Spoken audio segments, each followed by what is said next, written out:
নিজের চোখে দেখা। কিছুদিন আগে একটা জানাজা পড়িয়েছে, খোদার কসম করে বলছে 6:30 ইন্তেকাল করেছে। হসপিটালের বিল দেনেওয়ালা নাই, 4 সন্তান। অ্যাম্বুলেন্সে ঘরে ঘরে আসবে, 1000-1200 টাকার বিল দেনেওয়ালা নাই। কি বুঝলেন? ক্ষণস্থায়ী দুনিয়া।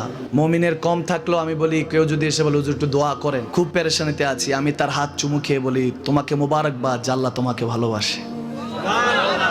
পেরেশানি তো মালিক দেয়, এই জন্য এটা রহমত মুমিনের জন্য। পেরেশানি দেয় যখন ফেরেশতারা বলে আল্লাহ চাইতেছে চাইতেছে, টাকা পয়সা চাইতেছে, বলে এটা কি? বলে ফাসেক, দে বিদায় কর, বিদায় কর। তার চাওয়া আছে, বিরক্ত লাগে, বিদায় কর, কি লাগে দে। আল্লাহ 10 কোটি দিয়েছে, 100 কোটি দে, বিদায় কর।